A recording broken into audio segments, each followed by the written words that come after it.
Hello everyone, I am Tacet and welcome back to another episode of our Gems of War Let's Play series. In today's episode we're going to be going over the difference between Dragon and Celestial Armor and kind of what the purposes for them are and the main reason for buying both of them, because we did on the previous stream end up getting both of them, and in this video I'll just be going over some of the progress, such as the fact that we just got Celestial Armor, as well as the fact that over here on our kingdoms we only have one more left to get on Blackhawk, so we'll just need 35,000 more gold for that.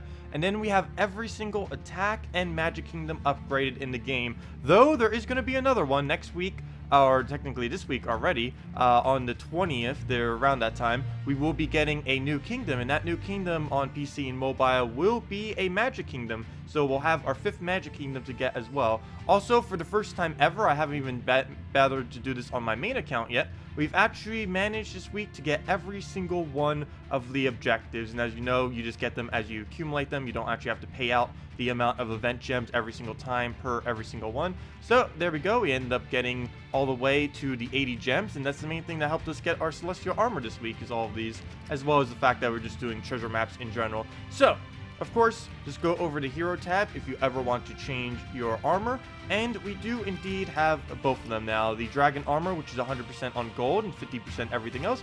And the Celestial Armor, which is 100% on souls and 50% everything else. For the most part, the Dragon Armor we will be using as our primary armor. This we'll use pretty much everywhere. The main place that is very profitable to use Dragon Armor, which is one of the main reasons why I went for it first, and many players do, is PvP. Because PvP, you gain an amount of gold every single battle, and if you can actually take out the 3 trophies, they are normally worth 1,000 or plus gold, which will net you a lot of extra gold if you're getting twice as much as that compared to only 50%. And of course, getting that gold early means you'll be able to upgrade all of your kingdoms pretty quick, as we have been doing, and just being able to get your masteries up, getting all of the extra bonuses that you get for getting to level 10 on a kingdom, which we'll be able to do of course on this one, and 35 more thousand gold. The masteries, the tribute chance, and just everything like that helps you get more resources over time, whereas the souls mainly just help you to level up your troops.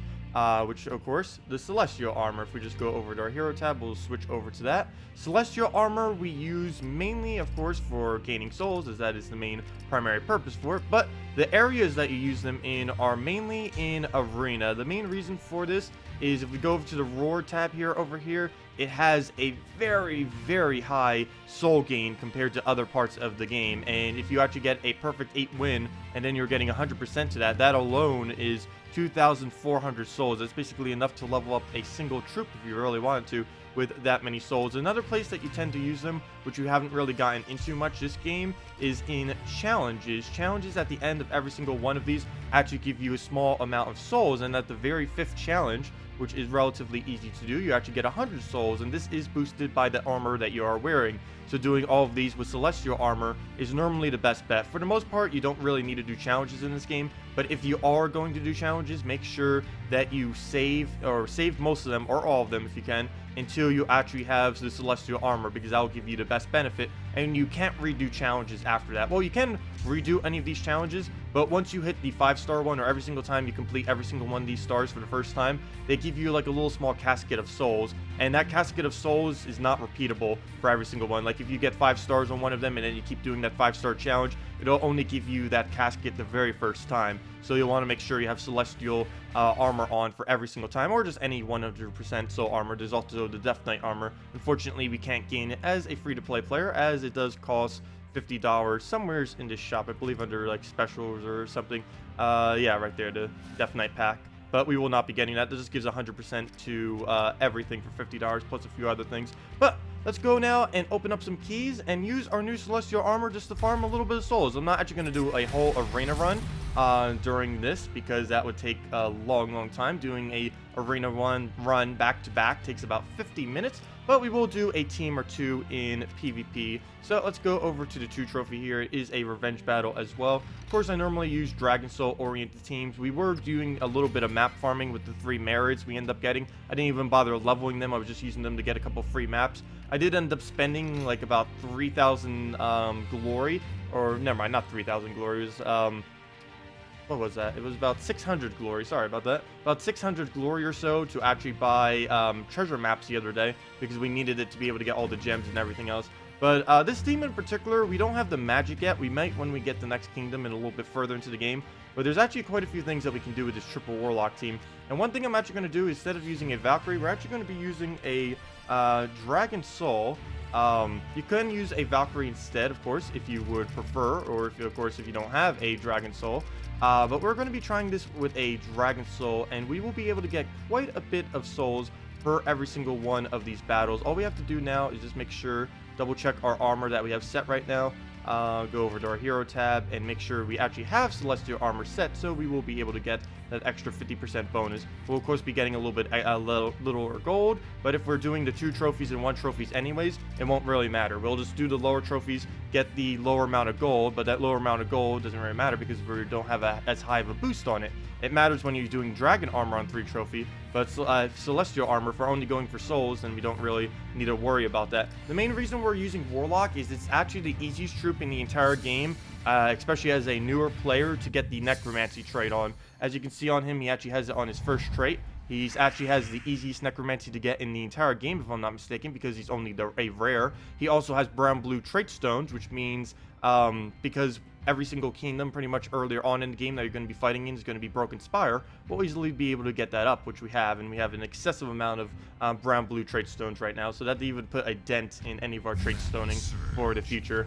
I have been trying to be pretty conservative with our trait stones. I will be going over more on that in the future. The main reason I'm kind of holding them is just in case anything new comes in. I'm also curious what the new kingdom will bring in. I kind of already know, but I didn't like double check them to see what this account will be able to do. I'll probably do a video on that a little bit later this week just to make sure all of you know, for any of you that wants a little bit of spoilers on it. But for now, all we're really going to be doing is doing our 100 soul cap that we have right here. We're going to be doing this to raise our souls by a lot. Since we have the celestial armor, we're going to be gaining at least 200 souls as long as we cast our Dragon Soul 3 times, because that will give us all of the souls right there that we need. One good thing about how Necromancy actually got reworked on the previous patch on PC and mobile, it doesn't even matter if one of our Necromancy troops die. The main reason for this is it gets calculated at the beginning of the battle now, so even if they die, it doesn't make any difference. There's quite a few traits in this game that trigger at the beginning of the battle, such as, actually both his 2 traits here trigger at the beginning of battle. Water Spirit gives him 1 magic per blue on your team, and this triggers right at the beginning, so even if he gets stunned, neither of these 2 traits can actually be stunned because they already triggered right at the start, so that's going to be pretty beneficial. We don't really see that much stun because we're still pretty early in the game, but if we ever do encounter it at all, we don't even need to worry about it with this particular team. And unfortunately, we didn't get all the way up to 100, but we do get 85, and of course that will be doubled by whatever we do. And there we go, 179 souls for a single battle. Not bad. Pretty quick battle too. You normally want to take your 1 and 2 trophies when you're doing PvP with celestial armor. Of course, when you're doing like 3 trophies and higher ones like these 2, you'll want to wear dragon armor. But if you're looking just to farm, we'll go all the way to this very weak one. He's a rival too, so we're going to be gaining 2 extra glory just for using this. And we'll easily be able to gain a lot of souls because he's weaker. And we will just be able to control the board because he won't really be able to kill us at all or really do much with many of his troops. Normally your 1 trophies will be relatively easy. This can change sometimes depending on how high the 3 trophy is because they tend to scale based off of each other. But most often than not, your 1 trophies are relatively easy to actually defeat. So that's what we're doing now because we don't need the extra gold or anything like that. The main thing we're coming here for is completely the souls. So we'll just take a move here. I don't want to give him browns, but we do really want those reds. So I guess we'll give it to him. Maybe he'll use his Dragon Tar and buff up a little bit to make sure that we don't actually kill him in a turn. Though his Dragon Egg is durable enough that we wouldn't have killed him anyways, but at least he's giving a little bit more. So we will be able to do the full 100 souls this match, which is pretty nice. You may notice I'm not even bothering to really use the Warlocks at all. The main reason for this is we don't really need them for anything other than their Necromancy, at least when we're using a Dragon Soul anyways. If you were not using a Dragon Soul, you would have to actually cast them to kill, but they'd basically be able to one-shot almost everything that you get on your 1 trophy, or at least this early in the game. game, they would be able to do that. So that's kind of what we're doing now. Like right now, we could just do one shot on all of them, except for the egg. The egg is a little bit too strong. There'd have to be enough purples on the board for us to actually be able to do that. But if we wanted to, we can just poke around, hit that one, hit that one. It does remove the purple though, so if we're using like something like the Dragon Soul, it does deny our mana. But as long as we can keep taking the reds, it won't really matter too much. The board will replenish with them after a little bit anyways. Also, you saw that we casted the first one in our team right there. The main reason for that is because we knew he was going to die from skulls and just any of the frontal damage. And you always normally want to cast from the front then backwards. It also works good for exploding troops, because if you do one in the back, let's say he gets like a little bit of mana, and then the next one, if you do that from the explosion, you're going to be blocking out this guy who has like maybe 4 out of 8 mana with this guy over here. So normally you want to cast your abilities from the top down whenever you do that. So we'll just take our purples here, of course, trying to get to the last of our mana we need. Not really worrying at all if that does or does not die. So we'll just go over here. Just picking that red actually will give him a bunch of blues, which wouldn't really matter too much, but I don't want him accidentally getting an extra turn off the skulls. I want him to actually end his turn when he does so. So we'll just do that, explode, get our max amount of souls, and then we will poke him. And we get to see how much we actually get from Celestial Armor. Do keep in mind, we're actually getting a little bit extra too from our guild. I think we're getting 10% extra from our guild right now. That's mainly because of how far our Soul Guardian is. Every single 10 levels on our Purple Guardian in our guild is giving us an additional 5%. And because mine is at like level 20 something right now for the guild that I am currently in, we end up getting 10%. And there we go. That gives 210 souls total. So very nice. Celestial Armor, very, very beneficial there. So that's basically the two purposes for the armors. You've seen much of the Dragon Armor. That's what we use them for Celestial Armor. Normally, I don't use it in PvP too much because, of course, taking 1 trophies and stuff like this, obviously, just seeing these 3 choices that we have right here, this is for Dragon Armor, this is for Dragon Armor, and that is for Celestial Armor. But Celestial Armor overall doesn't really have as many purposes. It's mainly just for taking the lower trophies in PvP, for doing Arena, and for doing the challenges within Kingdoms. Those are the main 3 purposes that Celestial Armor have. For basically every other purpose, we will want to make sure we switch back our armor and make sure that we're actually wearing hero armor. So that's basically what you have to do with if you are going to be playing free to play with these 2 armors. Is basically the reason why Death Knight armor was added into the game, so you don't have to constantly switch. But I don't really mind constantly switching like this. I'm used to it back before Death Knight armor even used to exist.